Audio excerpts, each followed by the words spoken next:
Hey everybody, it's Cheryl Barr, and I'm a mentor and coach to women entrepreneurs that want to build a profitable business. And I'm also the founder of Smart Women Make Money, and my newest program is Make Money Now, Get Out of Your Own Way to Step into Profits.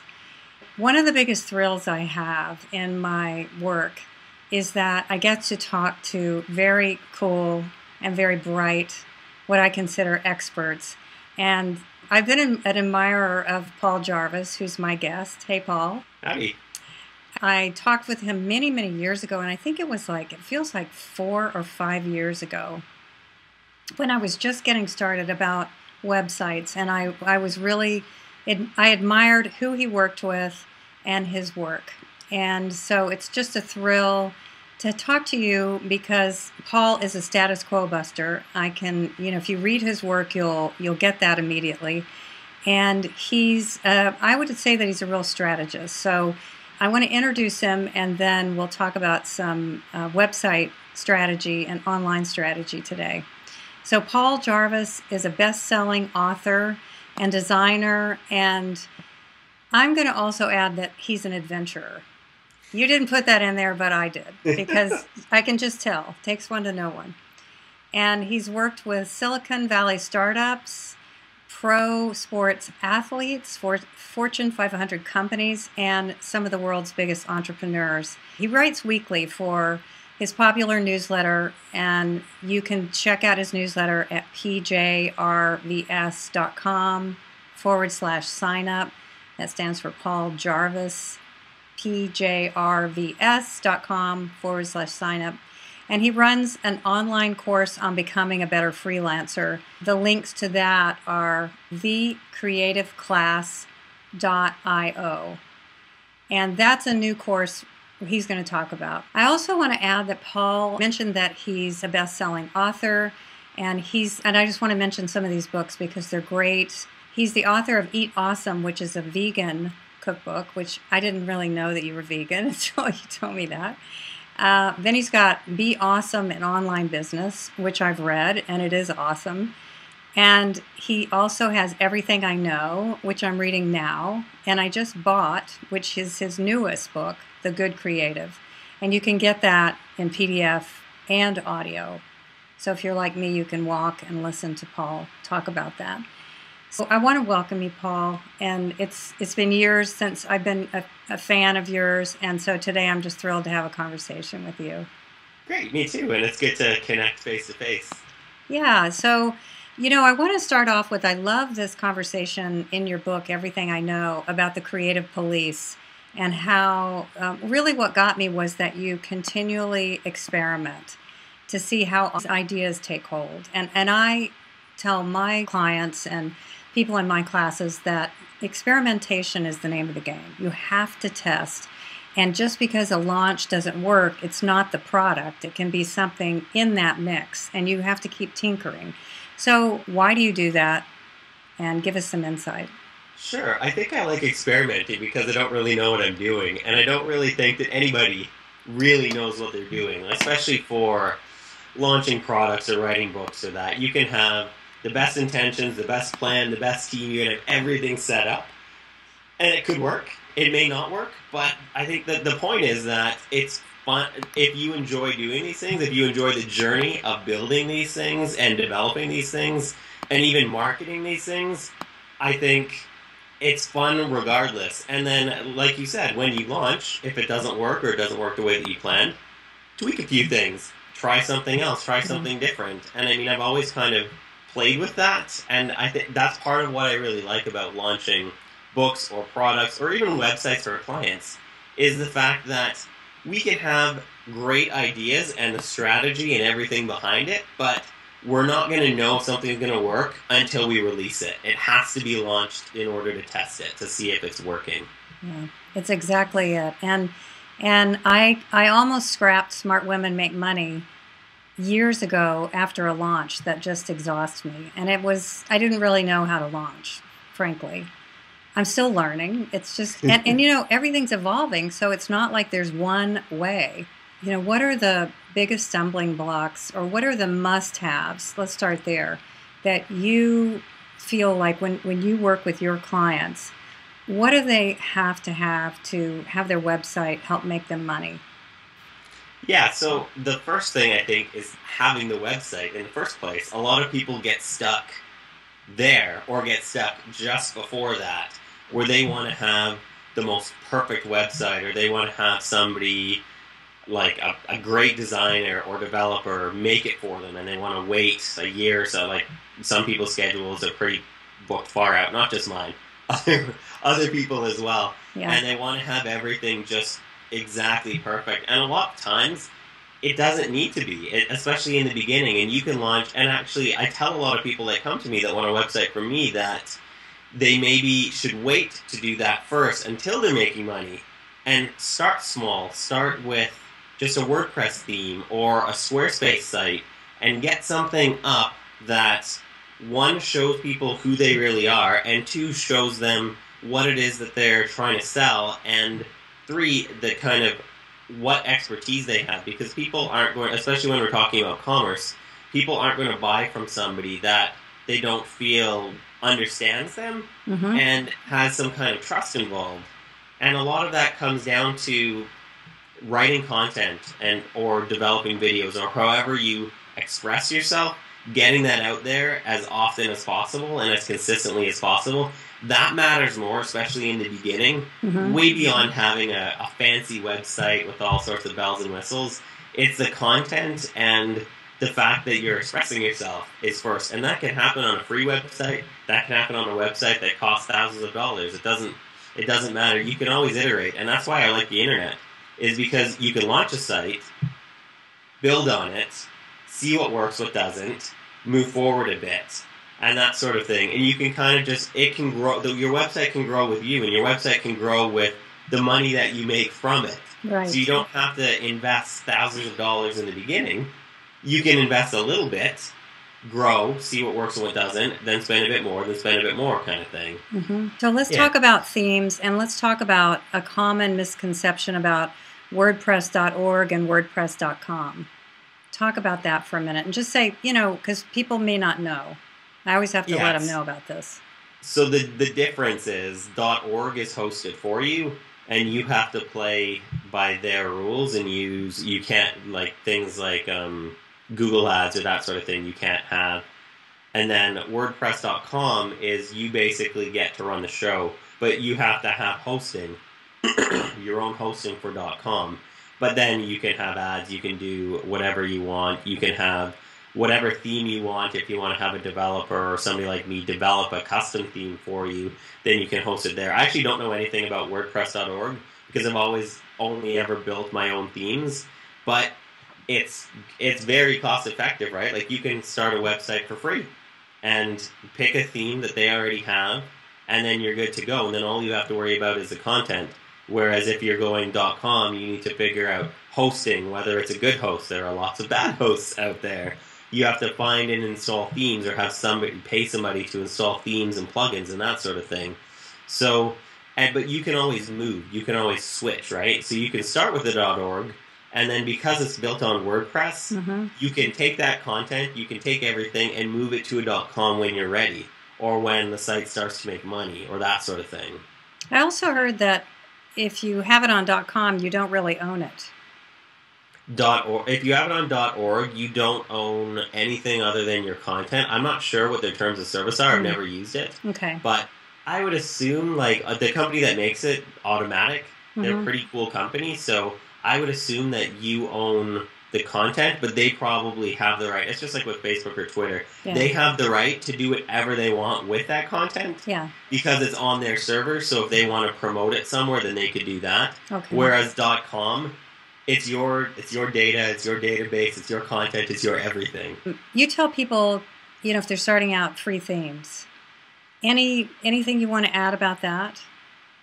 Well, there are definitely some free themes. I think that the main thing when you're looking for a free theme is, one, make sure it's responsive. So make sure it looks nice on a mobile phone or an iPad. And the second thing is that you can spend a little bit of money to get a theme that's a bit better. WooThemes.com or AuthenticThemes.com, their themes are between $20 and $80. And you can get something that looks very, very nice that just isn't 100% customized, but still looks really, really good out of the gate. So you look professional, but you're spending $80 instead of like $5,000, $10,000 kind of thing. You know, when you work with your clients, they're high-end clients, what are some of the things that you are now, because things have changed, but you know, the whole opt-in piece it changes a lot. And then I want to talk to you about pop-ups and some other things, because it's just always changing. And now I'm seeing themes where the content moves or the photos don't. And, you know, is that just a trend? I mean, there's a lot of things that are trendy right now. But let's talk about this. When you start to build a site for one of your top clients, what are the things that you are looking to do, say on that, you know, that front page? Because there's certain pages that you really have to capture their attention, or they're going to just click out. So it's that home page first. So talk to us about that. What would you say to someone starting that they just need to pay attention to? So I'm kind of a one-trick pony for this in terms of what I tell my clients or what I tell people that I do consulting with, is that there needs to be focus, and there needs to really be some kind of funnel or action. So you need to get people interested. The headline is always the most important, especially on the homepage. The headline is more important than the logo or fancy graphics or anything like that. You need a sentence that's very clear, that's bigger than anything else, that kind of draws people in, that makes them want to know more about you and about the services that you have. The other thing is that there always needs to be an action. Like if somebody reads to the very bottom of the page, you've got them to read all the way to the bottom of the page. They're interested. You need to lead them somewhere else now. And a lot of times it's a mailing list, just because mailing lists, like my business basically runs off of my mailing list. Same with pretty much all of my clients. Everybody that I know that works for themselves or that does business online, their mailing list is what makes them money. Not because they're constantly selling at people, but because that's how they keep in touch with their audience. And when they have something new, they tell their audience on there instead of social media. Doesn't really do much other than it's fun for talking to other people. But the mailing list, people check their email. People spend, I think it's something, I was looking at stats the other day, it was like 26% of somebody's day is spent in email or looking at their inbox. So mailing list captures, that's why pretty much every site has a mailing list opt-in, because mailing lists drive people's business right now. Your newest book, the audio and the PDF. I liked those pop-ups that came out of the side. You might also like, and I thought, oh, I bet you made those. That's not, did you code those in or? No, that's part of the system that I use. That's part of Gumroad. So I use Gumroad to sell my books. Okay. That's part of their service, not mine. But they made some interesting things. So I didn't even realize that they were doing that until about a month ago. I think it's a service that they've used that they've had built in. Oh, it's great. You might also like, and then you see it, and it's like, I was like, wow. Yeah, if you're in a shopping mood, or does it kind of slide in? It slides it on the right side. So is that a service you bought that is coded into your website so that when it's like a marketplace in a way for your books, your products? Yeah, I use Gumroad, and it's gumroad.com, and that basically facilitates people buying my stuff. So if somebody wants to buy something, they punch in their credit card and their name. Gumroad sends them that digital file, whether it's a book or an audio file or something like that, and then they get a receipt, and then the money's transferred to me. So it's just a way to process payments. It doesn't cost anything per month. You just pay, I think it's 5% plus 30 cents or something like that. Fabulous. Okay, that's a great tip. Fantastic. Yeah, that's great. Then you're not paying monthly fees, because things like Infusionsoft are great, but it's expensive.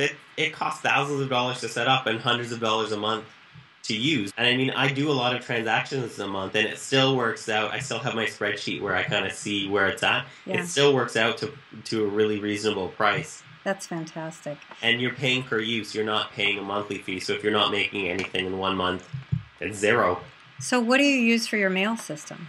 I use MailChimp. Tag in MailChimp these days? Yeah, you can set, my list is, I don't even know the logic of my list in terms of moving people from one segment to another based on things they do on my website. There's actually a lot of things in MailChimp that you can do that most people don't know, and then there's For some reason, somebody started a thread on a website saying that, well, you can't do affiliate marketing in MailChimp. You totally can. I use Amazon affiliates to sell my own books, so I get an extra 8% from selling my own stuff. So I would rather Amazon not get it because it's my books. And I do that. MailChimp has absolutely no Wow. problem with affiliates. And I don't do a ton of affiliate marketing, but I do have affiliate links in some of my things. Yeah. Even for MailChimp. Wow. I'm a MailChimp affiliate.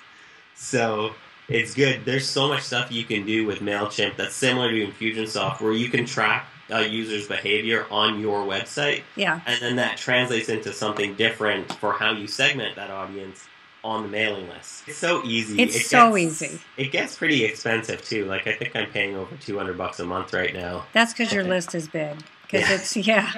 So But it but ends that's up a being good worth thing. it. That's not a bad thing. And, you know, No, you're making... but it is free up to 2,000 people. So if people are just Yeah. starting out and they want to build a list on the cheap, you can have 2,000 people on MailChimp and not pay a dime until you pass that. And once you're past that, you should be making money off of 2,000 people. And I think it starts at $5 if you're 2,001. Yeah. So if you're not making $5 a month off of your list, then something on your strategy needs to change. Yeah, they need to talk to you because something is wrong, you know, because you can make money with a small list if it's an active list. Again, it's all about how responsive. Yeah, it's fun as well. You get there's actually like a high five when you send the campaign. Yeah, I love that. I love their graphics. It's very fun. Let's talk about pop-ups. You know, we talked a little bit a minute ago. Are you for or against? Because there's either or out there. Yeah, so all the people that are against pop-ups for opt-ins don't use them because everybody that does loves them because they convert so well. Yeah. And I think it's all in how you set them up. Mm-hmm. Because mine, you see it one time, and it's a funny message, and it turns this, and you only see it if you're moving your mouse to close the window, like if you're moving your cursor to the top left or the top right. Yeah. You only see the pop-up then, you don't see it if you're reading, because I hate when I'm reading, and I'm trying to read somebody's article, and then a pop-up appears, and it's like, I was trying to read something on your website, and you just interrupted me. And if I look up, and I took my pop-up off for 2 weeks last month, because I just felt like, I just need to test this again, because when I first started it, I was getting 30% more signups, and I was like, this is ridiculously awesome. And I was like, this can't be right. The stats must be skewed somehow. So I took it off for a few weeks last month, and sure enough, my signups went down by 30%. Whoa. That's amazing. Now, tell me what it says, because your autoresponders are hilarious. And actually, we'll talk about that in a second. But what does your pop-up say? Because I didn't see it. Do you know offhand?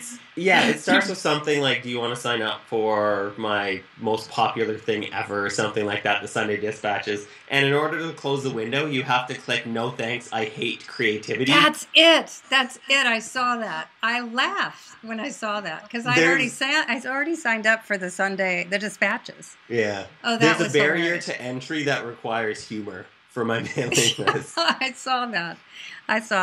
And then your autoresponders are hilarious. You know, you could be a copywriter as well. I mean, I don't know if it's just yours, but your writing it's fun and it's interesting, so it's entertaining, and I like that. And a lot of people don't take advantage of the onboarding process for when somebody signs up for your list. A lot of times people don't edit that text. They just use whatever's default from MailChimp or Infusionsoft, and it's just like, it's like the royal we thank you for signing up for our list, and it's like, I'm one person. So mine has, I think, what is mine? Oh yeah, mine is, I was so happy that you signed up for the mailing list, I went and got your name like tattooed on my arm or something like that. Oh, that's it, I saw that. I actually saved it, and I put it in, I have a best autoresponder. Mine are from Alex Franzen, so it's, thank you for signing up for my freedom fighting, fear busting, you know, because that's who I am, you know, this kind of thing.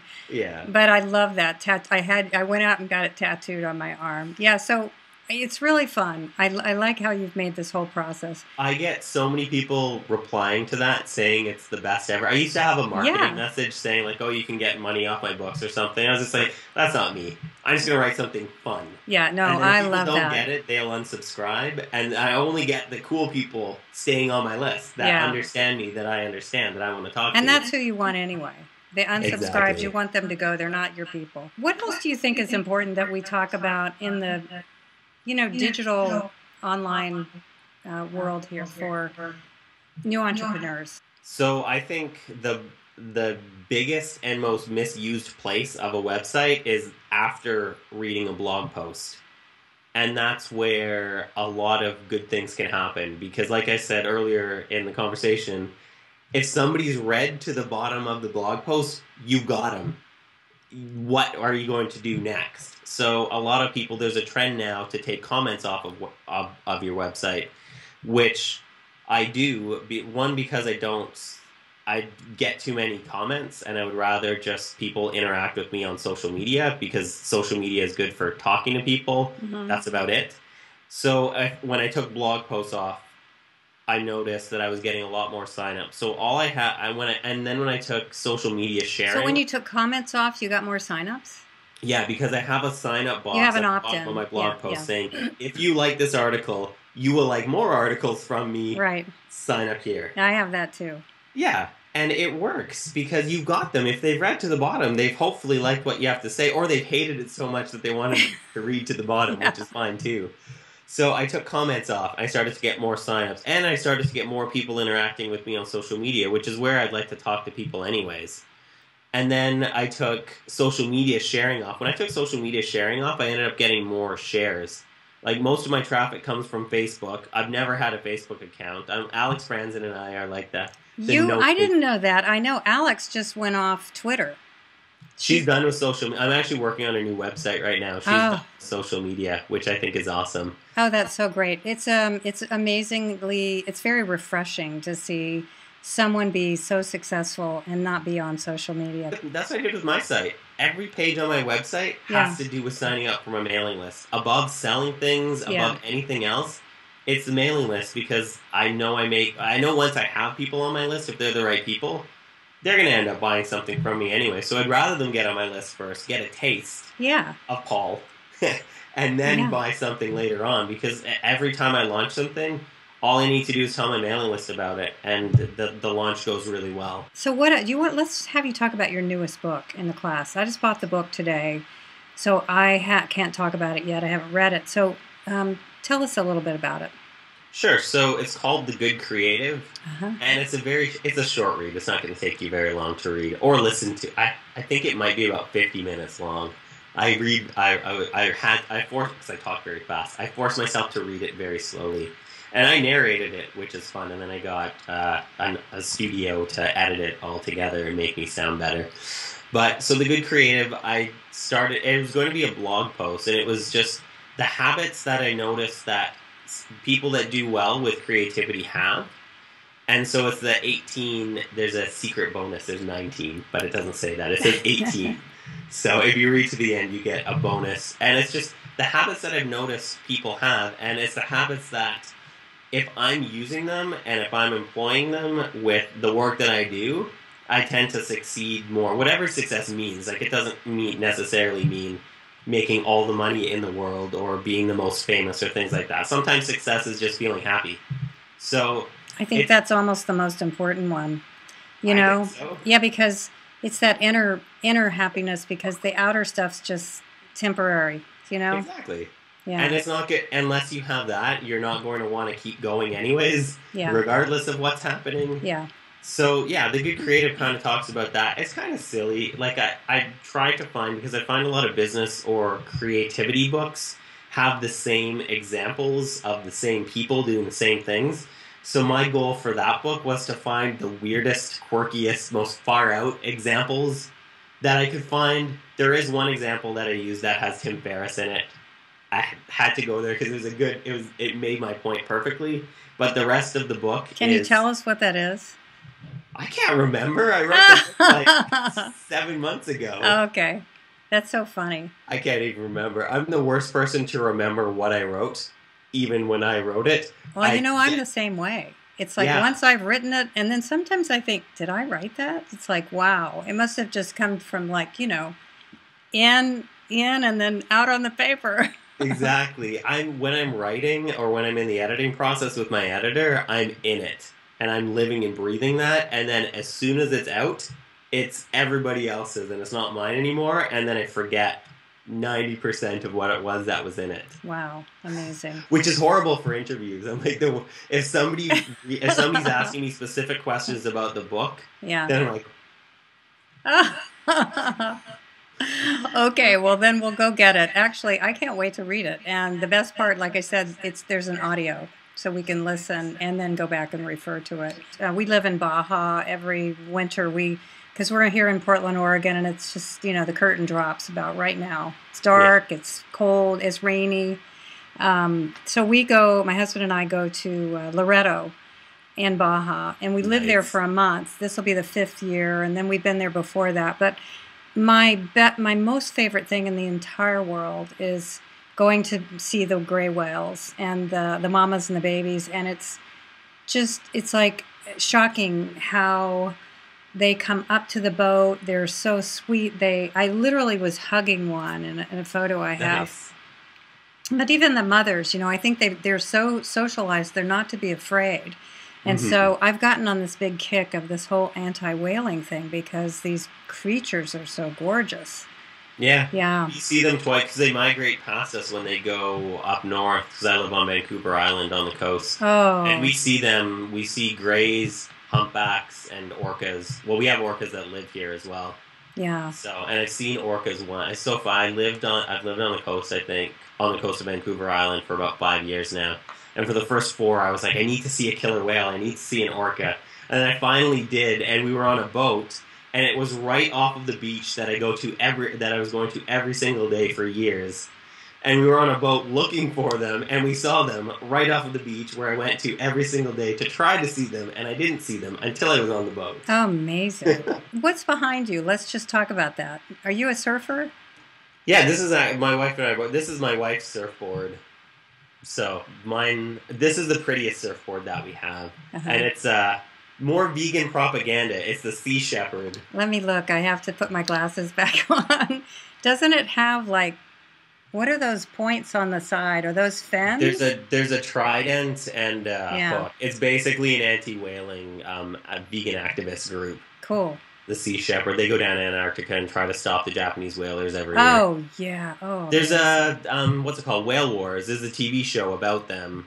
I just want to thank you so much for this. This has been such a treat, and it's such a treat to actually talk to you face to face after all these years. And I just thank you so much for this. And why don't you repeat where people can see repeat your website URL for us, and also about the new book.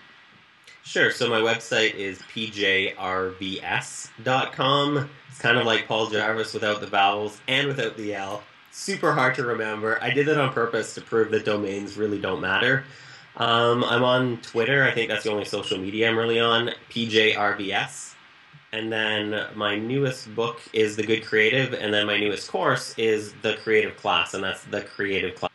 And is that an online digital, so it's just done, and that's for freelancers? Yes, that's right. Is that how to make money freelancing kind of thing? It's a bit. It's more how to build your freelancing career into something that you actually don't hate. Because a lot of freelancers, even if they're making money, don't end up liking their clients or liking what they do and that sort of thing. And it's how to basically research and find your audience, your right people that will pay you money, and then work with them properly, and then follow up and build sustainable freelance business. Because this is what I've done for almost... I'm totally unemployable, not just because I have hand tattoos, but... Yeah, I get probably about once or twice a year, I get somebody offering me a job, and it's just... There's no point. Yeah. I almost get to the point sometimes where it's like, I talk to them a little bit, but then it's like, how much vacation time do you have? And it's like, well, you start with 2 weeks. And it's like, that would work if it was 2 weeks a month. Yeah. But 2 weeks a year. Oh, that's No. hilarious. You're funny. I really have enjoyed this. I really thank you so much, and Yeah, my and pleasure. and good luck with all of this, the course and everything you're doing. And I hope I'll talk to you again Yeah, someday because it's really been a high point for me it's been fun. That's what makes my work fun. Is this? exactly. Same. I don't like doing stuff unless it's fun. Yeah, Total heathen. yeah, me too. All right, take care of yourself. Cool. Thanks Thanks. again. Bye.